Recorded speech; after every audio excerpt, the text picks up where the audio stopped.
மேலோங்க செய்து முதுகெலும்பை முறிக்கிற வகையில பதில் கொடுத்த ஒரு ஜமாத் தௌஹீத் ஜமாத். யாரை பார்த்து ரசூலுல்லாஹ் மதிக்கலங்கற?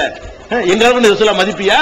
நபிகள் நாயகம் ஸல்லல்லாஹு அலைஹி வஸல்லுக்கு எதிராக கார்ட்டூன் போட்டானே, அதுக்கு எதிராக நீ ஏதாவது கொதிச்சு எழுந்தியா? தமிழகத்தை கிடுகிடுக்கிற வகையில, அது டென்மார்க்கா இருந்தாலும் சரி, இந்தியன் எக்ஸ்பிரஸா இருந்தாலும் சரி, அவர்கள் மன்னிப்பு கேட்கிற வகையில ஒரு முதுகெலும்பை முறிக்கக்கூடிய வகையில் ஆர்ப்பாட்டம் பண்ணமா இல்லையா? ரசூலுல்லாஹ் பத்தி ஒரு கார்ட்டூன் போட விடுவோமா நாங்க?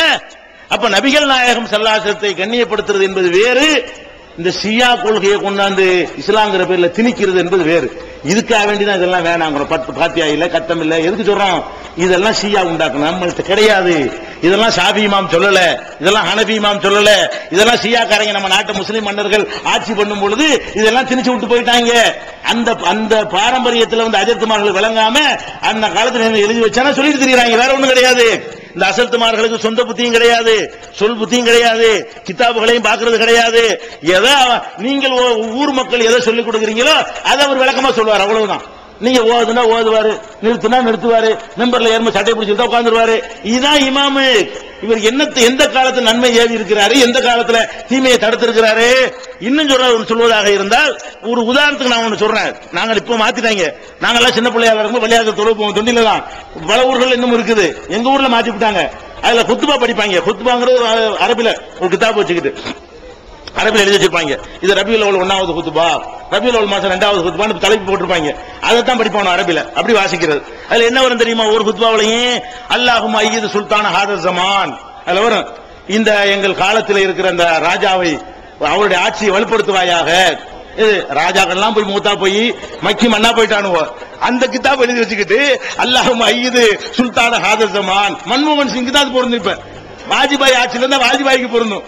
என்ன ஓதுறாங்க? அப்போ ஓதிருந்தாங்க, வாஜ்பாய் வச்சுக்கிட்டு ஓதுனாங்க. என்ன ஓதுறான்? அல்லாஹ் குத்துபாவுல உட்கார்ந்துக்கிட்டு அஜர்த்துமாருங்க, இந்த அஜர்த்துமார சொல்ற கேட்டு உருப்படையலாமா நம்ம? நீ அரபியும் தெரியாம ஒன்னும் தெரியாம எழுதி வச்சதை வாசிக்கிட்டு அல்லாஹும்ம இப்படி வாசிக்கிறாங்க. குத்துபா கிதாப் எடுத்துருவாங்க, அதை எடுத்து காட்டுறேன் உங்களுக்கு. இந்த வாசகம் இருக்கிறது. அல்லாஹும்ம ஐயிது சுல்தான் ஹாதர் ஜமான், இந்த காலத்தில் எங்களுக்கு தலைவராக இருக்கக்கூடிய ராஜாவுடைய அந்த சுல்தானுடைய அந்த ஆட்சி என்ன செய்ய வலுப்படுத்துவாயாக. அந்த மன்மோகன் சிங் வந்து அல்லாஹ் வந்து வலுப்படுத்தணும். அபிமாவுல குத்துபா துவாவதியாவது அபிது அதுலகு இஹ்சானஹு, இவருடைய நேர்மையையும் இவருடைய நீதியையும் இவருடைய உபகாரத்தையும் நீ மேலும் செய்வாய். என்ன உபகாரம் செஞ்சா, என்ன நீதி செஞ்சா? அப்ப அந்த முகலாய மன்னர்கள் ஆட்சியில இருக்கும் பொழுது இவங்களை மிரட்டி எழுதி தரத வாசிக்க தொலைச்சு போடுவேன் அப்படின்னு சொன்னாங்கல்ல. அன்னைக்கு எழுதி வச்ச கிதாப் ஒண்ணு மாத்தல. முகலாய மன்னர்கள் பயந்துகிட்டு எழுதி வச்சாங்க இல்லங்க, அந்த கிதாப் பெண்ணு போட்டு வச்சுக்கிட்டு நீ வந்து குத்துபா ஓதக்கூடிய நீ என்ன மாதிரி இருப்ப? எதையும் சிந்திக்காம கூறு கட்டு போய் அது ஒண்ணு நிறைய உதாரணம் சொல்றேன். இவர்கள் அறியாதவர்களா இருக்கிறார்கள் என்பதற்கு கொஞ்சம் நஞ்சம் கிடையாது, சிந்திக்கவே மாட்டார்கள். ஒரு உதாரணம் சொல்றேன். மௌலிது கிதாபுல உங்களுக்கு எல்லாம் கூட தெரியுது. அதுல என்ன எழுதி வச்சுக்கிறான்? அரபு தமிழ் ஒண்ணு வச்சுக்கிறாங்க. அரபு தமிழ்னா என்ன? அரபி எழுத்துல தமிழை எழுதுறது. அரபி எழுத்துல தமிழத்தை அன்புள்ள அலிஃபு நூனு பேலாம் போட்டு அப்படி அன்புள்ள அப்படி எழுதுறது. அந்த மாதிரி இங்கிலீஷ்ல மெசேஜ் கொடுக்கறோம்ல இப்ப தமிழ் இங்கிலீஷ்ல, அந்த மாதிரி என்ன செய்யறது? அது அரபு தமிழ்ங்கிறது. இந்த அரபு தமிழ்ல ஒண்ணு எழுதி வச்சிருப்பாங்க. மௌலிது கிதாபுல 6 மௌலிது கிதாபுல இருக்கிறது. அதுல என்ன வரும்? ஃபீ பயானி கொடிய நகசு, கொடிய நகசு, நகசுனா பீடை, கொடிய பீடை பற்றிய பாடம் அப்படின்னு ஒரு தலைப்பு கொடுத்திருப்பாங்க. அதுக்குள்ள ஒரு கவிதை ஒன்று எழுதியிருப்பாங்க. கவிதை வந்து அரபு தமிழ் கவிதை தான். அரபில் எழுதியிருக்கு, தமிழா வாசிக்கலாம். அதுல என்ன எழுதியிருக்காங்கன்னு கேட்டா பாருங்க, அந்த பைத் இருக்கிறது, இன்னைக்கு மௌலிது கிதாபுல இருக்கிறது. இன்னைக்கு அஜர்த்துமார்கள் தூக்கி போட்டு அதை பையில தூக்கி வச்சுக்கிட்டு உங்களுடைய மௌலிது போயிட்டு இருக்காங்க. அதுல இருக்கிறது என்ன இருக்கிறது? நிகழ்த்தும் ஒடுக்கத்தின் புதன் வாரத்தை நெடியோன் நகு சென்றான் குரானிலே. இந்த ஒடுக்கத்து புதன் இருக்குதே, எந்த மாசம் தானே அது? இந்த கழிச்சா பாருங்க, அதுவும் ஷியாக்களுடைய தான். நிகழ்த்தும் ஒடுக்கத்தின் புதன் வாரத்தை நெடியோன் நகு சென்றான் குரானிலே. ஒடுக்கத்து புதனே நெடியோன் அல்லாஹ், அல்லாஹ் வந்து நகுசு பீடன்னு சொல்லிட்டான் குரான்ல அப்படிங்கிறாங்க. அப்ப அல்லாஹ் வந்து ஒடுக்கத்து புதனே பீடன்னு குரான்ல சொல்லிவிட்டான்னு எழுதி வச்சுக்கிறாங்க. இந்த அஜர்த்துமார்களுக்கு மூளை இருந்தா, சிந்தனை இருந்தா குரான்ல எடுத்து பார்க்கணுமா இல்லையா? குரான்ல எந்த வசனத்துல ஒடுக்கத்து புதன் இருக்குது? மொத்த குரான்ல நீ ஒடுக்கத்து போதுங்க, ஒடுக்கத்து புதன்கிற சொல்ல எடுத்து காட்டு பார்ப்போம். ஒடுக்கத்து புதனே வேணாம், வெறும் புதனை காட்டு. புதன்கிழமை வரல, வெள்ளிக்கிழமை குரான்ல வருது, சனிக்கிழமை குரான்ல வருது, புதன்கிழமை குரான்ல வருதா? வரவே இல்லை. அப்ப புதன்கிழமைங்கிற சொல்லு கூட குரான்ல வரவே கிடையாது. ஆனா என்ன செய்யறான்? ஒடுக்கத்து புதனை பீடு அல்லாவே குரான்ல சொல்லிவிட்டாண்டு எவனோ ஒரு கிறுக்கு போய் எழுதி வைக்க அதை உட்கார்ந்து அஜர்த்து ஓதிக்கிட்டு இருக்கிறாருன்னா இப்படி ஆளா இருப்பாரு. குர்ஆன்ல இல்லாத ஒன்ன குர்ஆன்ல இருக்குதுன்னு எழுதி வச்சா எவன் எழுதினாலும் நாங்க படிக்க ரெடி. இந்த மாதிரியான ஒரு ஆள்க சொல்ற கேட்டுக்கிட்டு இன்னைக்கு முத்தவள்ளி ஆட்கள் என்ன செய்யறாங்க, ஆட்டம் போடுறார்கள். நல்லா விளங்கிக் கொள்ளுங்கள். நாம சுன்னத் ஜமாத்தாக இருக்க நீங்க விரும்பினீர்களே, ஆனால் சுன்னத்துல இருக்குதா மூணுது ஓதுங்க. எப்போ ஓதுங்க? ரசூலுல்லாஹ் சொன்னாங்களா காட்டிட்டு ஓதுங்க. தர்கா கட்டுங்க, ரசூலுல்லாஹ் கட்ட சொன்னாங்க, அந்த ஆதாரத்தை காட்டி இப்படி கட்டினா நீங்க சுன்னத் ஜமாத்து. ரசூலுல்லாஹ்வுடைய ஆதாரத்தை நீங்க காட்டவில்லை என்று சொன்னால் நீங்க சுன்னத் ஜமாத்து கிடையாது, நீங்க ஷியா ஜமாத்தான் என்பதை என்ன செய்யணும், தெள்ள தெளிவாக புரிஞ்சு கொள்ள வேண்டும்.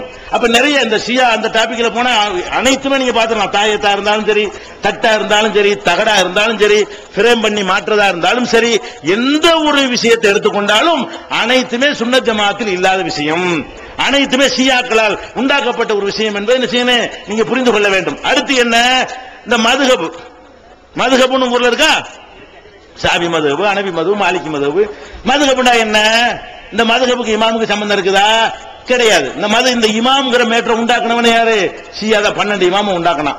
அந்த 12 இமாம் சொன்ன கண்ணை மூடிட்டு கேட்கணும், அல்லாஹ் ரசூல் சொன்னா கேட்க மாட்டோம், 12 இமாம்கள் சொன்னதான் நாங்க கேட்போம், குர்ஆனுக்கு கட்டுப்பட மாட்டோம்டாங்க. இவன் என்ன பண்ணா, நமக்கு ஒண்ணு வேணுமே, நம்ம 4 வச்சுக்கிறோம், பேரமட்டு கிளாஸ் மாத்திக்கிறது. அப்ப 12 இமாமுக்கு பதிலா 4 இமாம் வச்சுக்கிறோம். தவிர அபு ஹனீஃபா இமாம் ஹனபி மதுஹப் உண்டாக்குனாரா?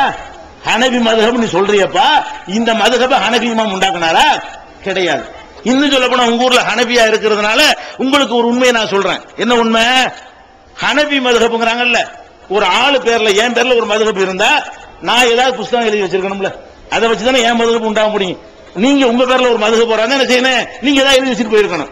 இப்ப ஹனபி மதுஹப் என்று சொன்னா ஹனபி இமாம் எழுதின புத்தகத்துல கொண்டுட்டு வா இந்த கேளுங்க, முழிப்பாங்க திருதுண்டு. ஏன்?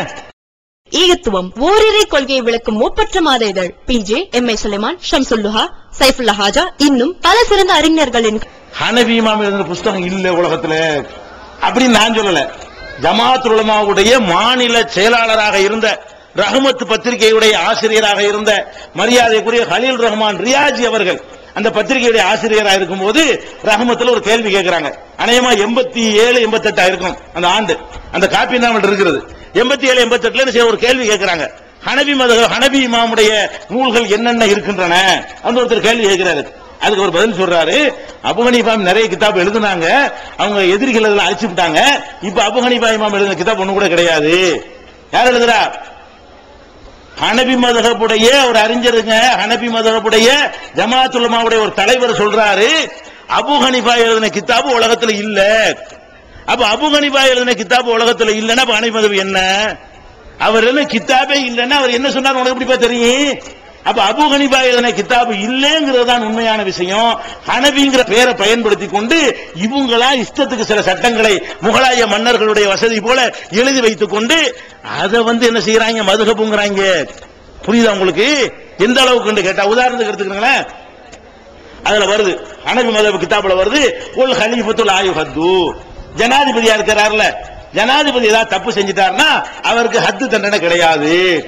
இப்படி இஸ்லாத்துல இருக்குமா? இப்படி அபு ஹனீஃபா சொல்லுவாரா? ஜனாதிபதியா இருந்த என் மகள் திருநாள் கையை வெட்ட வேண்டாங்க. ரசூல் ஸல்லல்லாஹு அலைஹி வஸல்லம் சொன்னாங்க, என் மகள் ஃபாத்திமா திருநாள் கையை வெட்ட வேண்டாம். அது இஸ்லாம். இவங்க என்ன எழுதி வச்சுக்கிறாங்க, ஜனாதிபதிக்கு தண்டனை கிடையாது. அப்ப ஜனாதிபதி தண்டனை கிடையாதுங்கிறத அபு ஹனீஃபா சொல்லுவாரா? இவங்களா எழுதி வைத்துக் கொண்டு அதுக்கு தகுந்த மாதிரி என்ன செய்யணும், இந்த முகலாய மன்னர்களுக்கு அவன் அந்த புறத்துல 1000 பேரை வச்சு ஆட்டம் போட்டானே, அவனை இப்படி தண்டிக்கிறது. அந்த புறத்துல பெண்களை வைத்து கொட்டமடித்துக் கொண்டிருந்த அந்த முஸ்லிம் மன்னர்களுக்கு சார்பாக ஆதரவாக சட்டம் எழுதி வைக்கிறாங்க. மன்னர்களுக்கு சட்டம் கிடையாது. அதுதான் மதுஹப். நல்லா விளங்கிக்கிறங்க. முஸ்லிம் மன்னர்கள் இருந்தானு போல அவங்க குத்பா கிதாப் எழுதி கொடுத்தாங்க. அந்த குத்பா கிதாப் எழுதி கொடுத்த கூட்டம் தான் வசதியாக சட்டத்தை எழுதி கேட்டு ஒரு நல்ல மனுஷனுடைய பெயரை பயன்படுத்திக்கிறங்க, ஹனபி இமாம் பேரை பயன்படுத்திட்டு போங்க அப்படின்னு சொல்லிதான் இந்த ஹனபி மதுஹப் உண்டானதே தவிர அபு ஹனீஃபாவுடைய கிதாபை வைத்து உண்டானது கிடையாது. நல்லா விளங்கிக்கிறேன். இது பொய்ங்கிறதுக்கு, இது அபு ஹனீஃபா இமாம் எழுதியிருக்க மாட்டாருங்கிறதுக்கு 2 உதாரணம் உங்களுக்கு நிறைய வண்டியா நாங்க பேசியிருக்கிறோம். மதுஹபுகள் மார்க்கமாகுமான்னு சொல்லி 4 மணி நேரம் பேசின சீடிகள் இருக்கு, வாங்கி பாத்துக்கிறேன். ஒரு உதாரணத்துக்காக உங்களுக்கு சொல்றேன், ஒரே ஒரு உதாரணத்துக்காக வேண்டி. ஒரு மனிதனை பேசி மாமா சேர்க்க வேண்டி இருக்கிறது. ஒரு ஆளை என்ன செய்ய, பள்ளியாசல்ல பேசி மாமா சேர்க்கணும். பேசி மாமா சேர்க்கணும் என்ன பண்ணுவோம், கிராத்து நல்லா இருக்குதா பாருங்க, பார்க்கலாம். உச்சரிப்புலாம் அழகா பண்றாரா அது பாருங்க, நல்ல பிரச்சனை இல்ல. நல்லா பயான் பண்ணுவாரா அது கூட பாருங்க, பிரச்சனை இல்ல. கொஞ்சம் கோபம் இல்லாம அனுபவசாலியா இருப்பாரா அது போய் பிரச்சனை இல்ல. இவங்க என்ன பண்ணிருக்கிறாங்கன்னா, ஹனபி இமாம் பேரை